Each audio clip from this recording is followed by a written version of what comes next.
Hello my dear student. आज का topic है माता का आंचल। ये हिंदी का second book Kritika Kritika book का सॉल्यूशन है चैप्टर 1 का। ठीक है, पार्ट 1। ये क्लास 10 के लिए है। तो चलिए शुरू करते हैं क्वेश्चन नंबर 1 से। क्वेश्चन नंबर 1 है, प्रस्तुत पाठ के आधार पर यह कहा जा सकता है कि बच्चे को अपने पिता से अधिक जुड़ाव था, जैसे कि नॉर्मली बच्चों का होता है। फिर भी विपदा के समय वह पिता पिता के पास ना जाकर माँ की शरण लेता है। आपकी समझ से इसकी क्या वजह हो सकती है? देखिए, बच्चे मतलब जो लेखक हैं, लेखक को अपने पिता से अधिक लगाव था। उसके पिता उसका लालन पालन ही नहीं करते थे, बल्कि उसके संग दोस्तों जैसा व्यवहार भी करते थे। ठीक है। परंतु विपदा के समय उसे लाड से अत्यधिक माता और माँ की गोद की जरूरत थी। उसे अपनी माँ से जितनी कोमलता मिल सकती थी, उतनी ही पिता से नहीं। यही कारण है कि संकट में बच्चे को माँ की याद आती है। आप जानते हैं कि जब मुसीबत का समय आता है तो लोग माँ की गोद में छिपना पसंद करते हैं। इसलिए बच्चे को माँ की याद ज़्यादा आती है। ये स्पार्क ग्रेड एकेडमी आपका यूट्यूब चैनल है। इसमें आप क्लास 6 to 12, यहाँ तक कि आगे जाके हो सकता है मैं ग्रेजुएशन तक का भी पढ़ाई आपको पढ़ा सकूँ।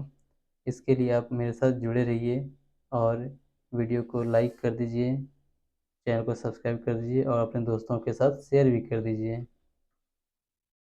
सेकंड क्वेश्चन है, आपके विचार से भोलानाथ अपने साथियों को देखकर सिसकना क्यों भूल जाता है?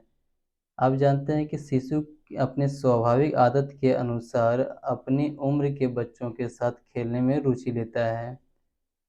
इसका अर्थ हुआ कि ये एक नेचुरल एक हैबिट्स है जो अपनी उम्र के बच्चों के साथ खेलने में बच्चे लोग रुचि लेते हैं।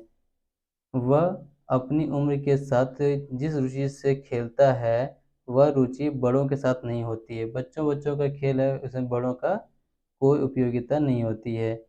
और दूसरा कारण मनोवैज्ञानिक है, साइकोलॉजिकल एक कॉन्सेप्ट है कि बच्चे अपने साथियों के बीच सिसकने या रोने में हीनता हीनता मतलब उसको घृणा का अनुभव होता है कि वो बच्चे हैं तो वो नहीं रो रहा है, ये रो रहा है, इस तरह का अनुभव होता है। तो यही कारण है कि भोलानाथ अपने साथियों को देखकर सिसकना भूल जाता है। सेकंड क्वेश्चन है, आपने थर्ड क्वेश्चन, आपने देखा होगा कि भोलानाथ और उसके साथी जब तब खेलते खाते समय किसी न किसी प्रकार की तुकबंदी करते हैं। आपको यदि अपने खेलों आदि से जुड़ी तुकबंदी याद हो तो तुकबंदी जो होता है, ये एक हैबिचुअल वर्ड होता है। जैसे कि बचपन में हम लोग खेलते थे आधा पादा कौन पादा, इस तरह का। और भी कई कई ऐसे तुकबंदी हम लोग यूज़ करते थे। तो ये जो है परीक्षा के लिए उपयोगी नहीं है, बट आप चाहें तो इसको अपने से खुद से आंसर कर सकते हैं। नेक्स्ट क्वेश्चन देखते हैं, भोलानाथ और उसके साथियों के खेल। भोलानाथ के और उसके साथियों के खेल और खेलने की सामग्री है, हमारे खेल और खेलने की सामग्री से किस प्रकार भिन्न है? तो हम जानते हैं कि भोलानाथ के समय में परिवार से लेकर दूर पड़ोस तक आत्मीय संबंध थे। इसका अर्थ ये हुआ कि आ, दूर पड़ोस के आत्मीय मीन्स यहाँ के लोग कुछ दूर के लोगों के साथ कनेक्टेड रहते थे, एक दूसरे से जुड़े हुए रहते थे एक इमोशनल अटैचमेंट के साथ। लेकिन आजकल वो अटैचमेंट खत्म हो चुकी है, जिससे खेलने की स्वच्छंदता थी। खेल की सामग्रियां बच्चों द्वारा स्वयं निर्मित थी, बच्चे लोग खुद उसका निर्माण करते थे। घर की अनुपयोगी वस्तु ही उनके खेल की सामग्री बन जाती थी। जो वस्तु कोई काम की नहीं होती थी, उन्हीं का वो इस्तेमाल कर लेते थे। जैसे मान लीजिए तेल का कोई डब्बा है, वो ख़त्म हो गया तो उससे खिलौना बना लिया जाता है, इस तरह का। जिससे किसी प्रकार की हानि की संभावना नहीं थी, कोई नुकसान नहीं होता था, वो वैसे वेस्ट प्रोडक्ट था जिससे खेल करके यूज़ किया जा सकता है।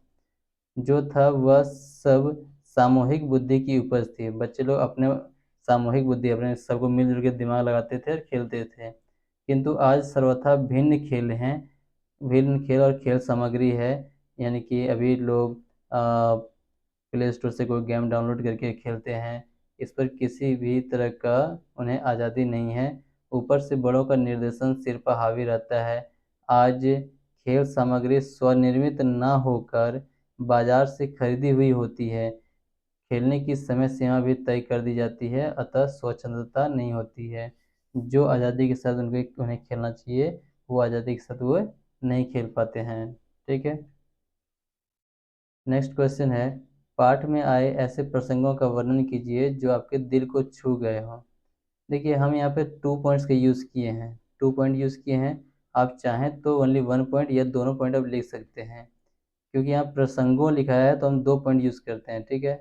तो कहता है कि पाठ का सबसे रोमांचक प्रसंग वह है जब एक सांप सब बच्चों के पीछे पड़ जाता है। तब वे बच्चे किसी प्रकार गिरते पड़ते भागते हैं और माँ की गोद में छिपकर सहारा लेते हैं। ठीक है। यह प्रसंग पाठक के हृदय को भीतर तक हिला देता है। का मतलब हुआ कि उसे बहुत ही गदगद और खुशनुमा कर देता है। उसी तरह से दूसरा भी हम यह प्रसंग ले सकते हैं कि बच्चे के पिता का मित्रता पूर्वक बच्चों के खेल में शामिल होना मन को छू जाता है। देखे होंगे कि जैसे बच्चे भोज, शादी या खेती का खेल खेलते हैं तो बच्चे का पिता बच्चा बनकर उनमें शामिल हो जाता है। तो पिता का इस प्रकार बच्चा बन जाना बहुत सुखद अनुभव है, जो सभी पाठकों को गुदगुदा देता है, मतलब काफ़ी खुशनुमा बना देता है। ठीक है। चलिए नेक्स्ट क्वेश्चन देखते हैं। इस उपन्यास के अंश में 30 के दशक की ग्राम्य संस्कृति का चित्रण है। ग्रामीण संस्कृति का चित्रण है। आज की ग्रामीण संस्कृति में आपको किस तरह के परिवर्तन दिखाई देते हैं। तो आप जानते हैं कि इस उपन्यास के अंश को पढ़कर ऐसा लगता है कि कैसी अच्छी रही होगी वह समूह संस्कृति। समूह संस्कृति मतलब हुआ कि गांव घर में आज भी लोग सब मिलजुल के एक सांस्कृतिक सभ्यता के साथ रहते हैं। और इसमें लोग आत्मीय स्नेह मतलब दिल से एक दूसरे का सम्मान करते हैं। समूह में रहने का बोध कराती है कि कैसे ग्रुप में मिल के रहा जाता है, एक समाज के रूप में रहा जाता है। पुरुष की सामूहिक कार्य प्रणाली भी समाप्त हो गई है। इसका अर्थ हुआ है कि पुरुष लोग एकजुट मिल के कोई भी योजना वगैरह बनाते थे। और जैसे पंचायत होता है, ग्राम सभा होता था, मुखिया हुआ करते थे, उस तरह का हुआ करता था। अतः ग्रामीण संस्कृति में आए परिवर्तन के कारण वे दृश्य नहीं दिखाई देते हैं अब, जो 30 के दशक में रहे होंगे। जैसे कि आज घर सिमट गए हैं, घरों के आगे चबूतरों का प्रचलन समाप्त हो गया। आप जानते हैं पहले घरों के आगे चबूतरे हुआ करते थे, लेकिन अब हम लोग का छोटा सा कमरा होता है, उसी में रहना है। फिर सुबह तो लोग काम पे निकल जाते हैं, घर के आंगन में बैठने का किसी को फुर्सत तक नहीं है। आज परिवारों में एकल संस्कृति ने जन्म ले लिया है, जिससे समूह में बच्चे अब दिखाई नहीं देते हैं। एकल संस्कृति जैसे हम दो, हमारे दो, तो उनके जो जितने बच्चे हैं, एक या दो बच्चे हैं, वो आपस में ही खेलते हैं। और आस पड़ोस के लोगों के साथ लोग खेलना पसंद नहीं करते हैं, तो समूह में बच्चे अब दिखाई नहीं देते हैं। आज बच्चों के खेलने की सामग्री और खेल बदल चुके हैं। खेल खर्चीले हो गए हैं। इसका अर्थ हुआ कि अब हर खिलौना बिकता है और उसी को लोग खरीद के खेलना पसंद करते हैं। पाठ पढ़ते पढ़ते आपको भी अपने माता पिता का लाड प्यार याद आ रहा होगा। अपनी इन भावनाओं को डायरी में अंकित कीजिए। छात्र जो है इसका सब खुद कर सकते हैं, क्योंकि आपके माता पिता आपको लाड प्यार किस तरह करते होंगे ये आप बेहतर जानते हैं। वैसे इस तरह के प्रश्न एग्जाम के लिए उपयोगी नहीं है। नेक्स्ट क्वेश्चन देखते हैं। यहाँ माता पिता का बच्चे के प्रति जो वात्सल्य व्यक्त हुआ है उसे अपने शब्दों में लिखिए। तो पिता का अपने साथ शिशु को नहला धुलाकर पूजा में बैठा लेना, माथे पर तिलक लगाना, फिर कंधे पर बैठाकर गंगा तक ले जाना और लौटते समय पेड़ पर बिठाकर झूला झुलाना कितना मनोहारी दृश्य उत्पन्न करता है। ठीक है। पिता के साथ कुश्ती लड़ा जाता है। वो बच्चे जो लेखक जो हैं वो बच्चे के द्वारा पूंछ पकड़ने पर बनावटी रोने का एक्टिंग करते हैं, नाटक करते हैं, जो कि कहानी में एक अत्यंत जीवंत लगता है तथा माँ के द्वारा गोरस भात दिया जाता है, तोता मैना आदि के नाम पर खिलाया जाता है, शिशु का श्रृंगार किया जाता है और शिशु का सिसकना, बच्चों की टोली को देख सिसकना बंद कर, ये सभी कहानी को बहुत ही अद्भुत दृश्य उकेरता है, मतलब देता है। ठीक है, और सभी दृश्य अपने शैशव अवस्था की याद दिलाता है। चलिए, अगला सवाल है, माता का आंचल शीर्षक की उपयुक्तता बताते हुए कोई अन्य शीर्षक सुझाइए। तो इस पाठ के लिए माता का आंचल शीर्षक उपयुक्त नहीं है, क्योंकि इसकी जगह हम चाहें तो, क्योंकि इनमें लेखक के शैशव की 3 विशेषताओं को बताया गया है। तो बच्चे का पिता के साथ लगाव लिख सकते हैं, शैशव की मस्त क्रीड़ाएं लिख सकते हैं, या माता का वात्सल्य लिख सकते हैं। ठीक है, तो हम इस तरह का आंसर यूज कर सकते हैं। बच्चे माता पिता के प्रति अपने प्रेम को कैसे अभिव्यक्त करते हैं? तो आप जानते हैं शिशु की जिद में भी प्रेम का प्रकटीकरण है। माता पिता का स्नेह शिशु के प्रति या शिशु का माता पिता के प्रति, दोनों एक ही प्रेम के संपूरक होते हैं। चाहे माता अपने बच्चों से प्यार करे या बच्चे अपने माता से प्यार करता है, दोनों में प्रेम का प्रकटीकरण होता है, इसलिए वे दोनों एक दूसरे के संपूरक होते हैं। शिशु की मुस्कुराहट शिशु को उनकी गोद में जाने की ललक, उनके साथ विविध क्रीड़ाएं करके अपने प्रेम के प्रकटीकरण करते हैं। माता पिता को गोद में जाने के लिए मचलना उसका प्रेम ही होता है। इस प्रकार माता पिता के प्रति शिशु के प्रेम को शब्दों में व्यक्त करना कठिन होता है। नेक्स्ट सवाल, इस पाठ में बच्चों की जो दुनिया रची गई है वह आपके बचपन की दुनिया से किस तरह भिन्न है? हमारा बचपन इस पाठ में वर्णित बचपन से पूरी तरह भिन्न है। मतलब उन कहानियों में जो बच्चों की दुनिया जो रची गई है वो हमारी दुनिया से बेहद अलग है। आजकल का व्यस्त जीवन में मेरे पिता प्रायः अपने काम में व्यस्त रहते हैं। प्रायः वे रात को थक कर ऑफिस से आते हैं। वे आते ही खा पी कर सो जाते हैं। वे मुझसे प्यार भरी कुछ बातें जरूर करते हैं, मेरे लिए मिठाई, चॉकलेट, खिलौने भी ले आते हैं। कभी कभी वे हमें स्कूटर पर बिठाकर घुमा भी आते हैं, किंतु मेरे खेलों में इस तरह रुचि नहीं लेते हैं जैसे कि भोलानाथ के खेलों में उसके पिता रुचि लेते थे। उन्हें मानो मुझे कपड़े से ढकने और सजाने का बेहद शौक है। हम जानते हैं कि हम लोग मिट्टियों में खेला करते थे, बट आजकल के बच्चों में वह नहीं है। बच्चे को नहला धुलाकर हमेशा नए कपड़े पहनाकर ही रखा जाता है। मुझे बचपन में A for apple, C for cat रटाई गई है। हर किसी को नमस्ते करने सिखाई गई।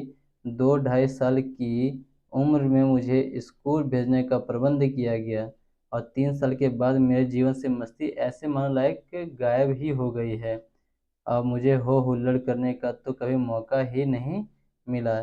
शायद अब मेरा बचपन बुढ़ापे में आए। ठीक है,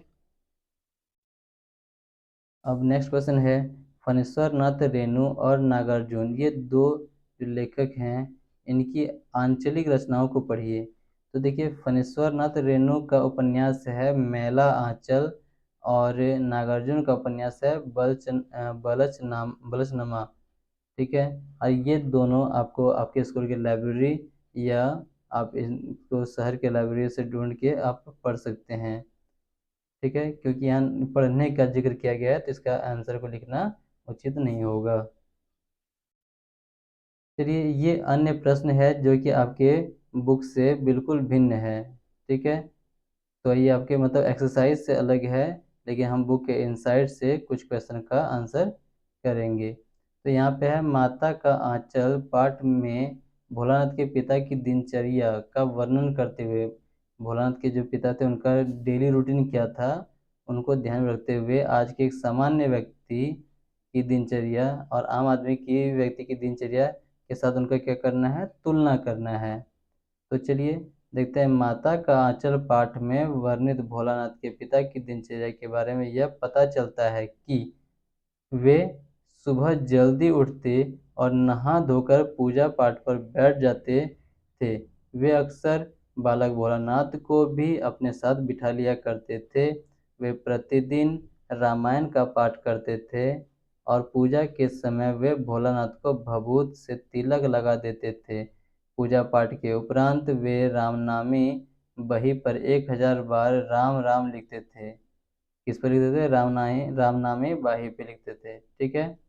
और अपनी पाठ करने की पोथी में रख लेते थे। इस समय भी भोलानाथ उनके साथ ही हुआ करता था, उनके साथ रहा करते थे जब वो राम राम लिखते थे। आज के आम आदमी की सुबह इस सुबह की दिनचर्या से इसलिए भिन्न है क्योंकि आज इस भौतिकवादी युग में धन दौलत के पीछे लगी और भागम भाग के कारण आम आदमी के पास इतना समय ही नहीं अब रहता है, ठीक है। एक्स्ट्रा क्वेश्चन का सेकंड क्वेश्चन ये है, चिड़िया उड़ाते उड़ाते भोलानाथ और उसके साथियों ने चूहे के बिल में पानी डालना शुरू किया। इस घटना का क्या परिणाम निकला? तो जब सभी ने एक टीले पर जाकर चूहों के बिल में पानी डालना शुरू किया, तभी उनकी आशा के विपरीत चूहे के स्थान पर क्या निकल गया? सांप निकल गया, ठीक है। सांप से भयभीत होकर सभी रोते चिल्लाते बेतहाशा भागने लगे। कोई औंधा गिरा तो कोई सीधा गिरा, किसी का सर फूटा तो किसी, यहाँ पे कोमा का यूज़ हम लोग करेंगे इस जगह पे, सिर फूटा तो किसी का दांत टूटा। सभी भागते ही रह रहे थे। इसी उसी समय भोलानाथ की भी देह लहूलुहान हो गई और पैरों के तलवे में अनेक कांटे भी चुभ गए थे। माता का आंचल पाठ में वर्णित समय में गांवों की स्थिति और वर्तमान समय में गांवों की स्थिति में आए परिवर्तन को स्पष्ट कीजिए। हम जानते हैं कि पहले गांवों की स्थिति बहुत अच्छी नहीं थी, ठीक है। वहाँ क्या नहीं था? बिजली, पानी, परिवहन, इस तरह की सुविधाएं वहाँ पे नाम मात्र की थी और लोगों की आजीविका का साधन कृषि था। वहाँ पे लोग अपना भरण पोषण किस पर करते थे? कृषि पे करते थे। आज गाँव में टेलीविज़न, प्रचार प्रसार के लोगों में एकांकी प्रवृत्ति बढ़ी है। बच्चे परंपरागत खेलों से विमुख होकर वीडियो गेम, अब जानते हैं बच्चे लोग जो हम लोग गांव घर में परंपरागत खेल खेलते थे, घर घर खेलते थे, वो सब से बदल के हम लोग वीडियो गेम पे आ गए, टेलीविज़न पे आ गए, ठीक है। इन सभी चीज़ों पे आ गए, आदि के साथ अपना समय बिताना चाहते हैं। इससे बढ़ती आधुनिकता ने ग्रामीण संस्कृति को पतन की ओर उन्मुख कर दिया है। ये आधुनिक युग जैसे ही आया और ग्रामीण संस्कृति हमारे धीरे धीरे समाप्त होती चली गई है। नेक्स्ट क्वेश्चन है, पिता भले ही बच्चे से कितना लगाव रखे पर माँ अपने हाथ से बच्चे को खिलाए बिना संतुष्ट नहीं होती है। माता का आंचल पाठ के आधार पर स्पष्ट कीजिए। तो कह रहे क्या? भोलानाथ के पिता भोलानाथ को अपने साथ चौके में बिठाकर खिलाते थे, ठीक है। उनके हाथ से भोजन कर, यहाँ भोजन कर अलग होगा, यहाँ उनके हाथ से भोजन कर जब भोलानाथ का पेट भर जाता तब उनकी माँ थोड़ा और खिलाने का हट करती और अपने पिता को सुनाती भी थी कि आप इनको भरपेट नहीं खिलाया कीजिए ताकि उन्हें भी खिलाना होता है। हट करती, वह थाली में दही भात मिलाती थी और अलग अलग तोता, मैना, हंस, कबूतर, ये सभी बनावटी नाम ले ले करके उनको भोजन का कौर बनाती और तथा उसे खिलाते हुए यह कहती कि खा लो नहीं तो ये पक्षी उड़ जाएंगे। इस तरह भोजन जल्दी से भरपेट खा लिया करता था, ठीक है। नेक्स्ट क्वेश्चन है, बच्चे रोना धोना, पीड़ा, आपसी झगड़े ज़्यादा देर तक अपने साथ नहीं रख पा सकते हैं। माता के आंचल पर पाठ के आधार पर बच्चों को स्वाभाविक विशेषताएं लिखिए। स्वाभाविक विशेषता हमको क्या करना है? बताना है। तो बच्चे मन के सच्चे होते हैं, ये बात आप भी जानते हैं। वे आपसी झगड़े, रोना धोना, कष्ट की अनुभूति आदि जितनी जल्दी करते हैं उतनी ही जल्दी भूल भी जाते हैं, ठीक है। वे आपस में फिर इस तरह घुल मिल जाते हैं जैसे कुछ हुआ ही ना हो। माता का आंचल पाठ में बच्चों के सरल तथा निश्चल स्वभाव का पता चलता है, जिसमें कि कोई त्रुटि नहीं होती है। वे लड़ाई झगड़े की कटुता को अधिक देर तक अपने मन में नहीं रख सकते हैं। खेल खेल में रो देना या हंस देना उनके लिए आम बात है। अपने मनोरंजन के लिए वे किसी को चिढ़ाने से भी नहीं चूकते हैं। सुख दुख से बेपरवाह हो, वे अपनी ही दुनिया में मगन रहते हैं। ठीक है। नेक्स्ट क्वेश्चन है मूसन तिवारी। ये मूसन तिवारी को बैजू ने चिढ़ाया था, पर उसकी सजा भोलानाथ को भुगतनी पड़ी। माता का आंचल पाठ के आधार पर स्पष्ट कीजिए। आप जानते हैं कि भोलानाथ और उसके साथी बाग से आ रहे थे कि उन्हें मूसन तिवारी दिखाई दिया, जो कि गुरुजी थे। ठीक है। उन्हें कम दिखाई पड़ता था। किनको? गुरुजी को, मतलब मूसन तिवारी को कम दिखाई पड़ता था। साथियों में से ढीठ बेजू ने उन्हें चिढ़ाते हुए कहा, बुढ़वा बेईमान मांगे करेला का चोखा। गुरुजी को चिढ़ाकर सभी बच्चे घर की ओर भागने लगे। गुरुजी बच्चों को पकड़ने के लिए भागे, पर बच्चे हाथ न आए। वे पाठशाला चले गए। पाठशाला से 4 बच्चे भोलानाथ और बैजू को पकड़ने के लिए घर आ गए। शरारती बैजू तथा अन्य बच्चे भाग गए, पर भोलानाथ को गुरुजी के शिष्य पकड़कर पाठशाला ले गए। जिन बच्चों ने गुरुजी को चिढ़ाया था, उनके साथ रहने के कारण भोलानाथ को भी दंडित किया गया। इसलिए आपको हम बताते हैं, संगति का असर आपके भविष्य का निर्माण करता है। अच्छे संगति के साथ रहा कीजिए, ताकि आप अच्छी अच्छी चीज़ें सीख सकें। अगला सवाल है, भोलानाथ और उसके साथी खेल ही खेल में दावत की योजना किस तरह बना लेते थे। आप जानते हैं कि भोलानाथ और उसके साथी खेलते खेलते भोजन बनाने की योजना बना लेते।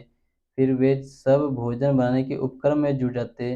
घड़े के मुंह का चूल्हा बनाया जाता, दिए की कढ़ाई, पूजा की आचमनी, कलछी की आचमनी की कलछी बनाते। वे पानी को घी के रूप में, धूल को आटा के रूप में, बालू को चीनी बनाकर भोजन बनाते तथा सभी भोजन के लिए पंगत में बैठ जाते। और उसी समय बापूजी भी आकर पंगत में, पंगत मतलब होता है एक लाइन से बैठ जाना खाने के लिए, पंगत के अंत में बैठ जाते। उनको देखते ही बच्चे हंसते खिलखिलाते हुए वहां से भाग जाते हैं। अगला सवाल है, भोलानाथ और उसके साथी खेल खेल में फसल कैसे उगाया करते हैं। तो खेलते खेलते भोलानाथ और उसके साथी खेती करने और फसल उगाने की योजना बनाते। चबूतरे के छोर पर घिरनी गाड़कर बाल्टी को कुआं बना लेते। पूंज की पतली रस्सी से चुक्कड़ बांधकर कुएं में लटका दिया जाता। 2 लड़के बैलों की भांति मोटे खींचने लगते। चबूतरा खेत कंकड़ बीज बनता और वे खेती करते। फसल तैयार होने में देर न लगती। वे जल्दी से फसल काटकर पैरों से रौंदकर ओसाई कर लेते। जैसे कि हम लोग कोई बच्चों में खेल खेलते थे, तो जब खेल हम लोग का पूरा हो जाता था, तो हम लोग उन्हें पैरों से उन्हें रौंद कर मिटा दिया करते थे। उसी तरह से भोलानाथ की माँ उसे किस तरह कन्हैया बना देती। तो भोलानाथ जब अपने साथियों के साथ गली में खेल रहा होता, तभी भोलानाथ की माँ उसे अचानक ही पकड़ लेती है। ठीक है। किसको? लेखक को, मतलब भोलानाथ को। भोलानाथ नहीं चाहते थे। लाख ना नुकर करने पर भी चुल्लू भर कड़वा तेल सिर पर डालकर सरोबार कर देती। मतलब सिर पर कड़वा तेल, कड़वा तेल जो होता है सरसों का तेल होता है, वह यूज़ किया गया उनके सर पे। ठीक है। उसकी नाभि और लीलार पर काजल की बिंदी लगा देती। बालों में चोटी गूंथकर उसमें फूलदार लट्टू बांधती और रंगीन कुर्ता टोपी पहनाकर कन्हैया बना देती थी। तो ये इसमें आपके 12 क्वेश्चन आपका है एक्सरसाइज का, और इसमें 9 क्वेश्चन है आपका एक्स्ट्रा। ठीक है। क्या है? एक्स्ट्रा, जो कि आपके एग्जाम के ओरिएंटेड, एग्जाम्स के लिए पूरी तरह से इम्पोर्टेंट क्वेश्चंस है। तो अगर आपको हमारा वीडियो पसंद आया हो, तो चैनल को ज़रूर लाइक कीजिएगा वीडियो को। और ये हमारा यूट्यूब चैनल है स्पार्क ग्रेट एकेडमी, इसको शेयर भी कीजिए और इसको आप लाइक ज़रूर कीजिएगा। Thank you.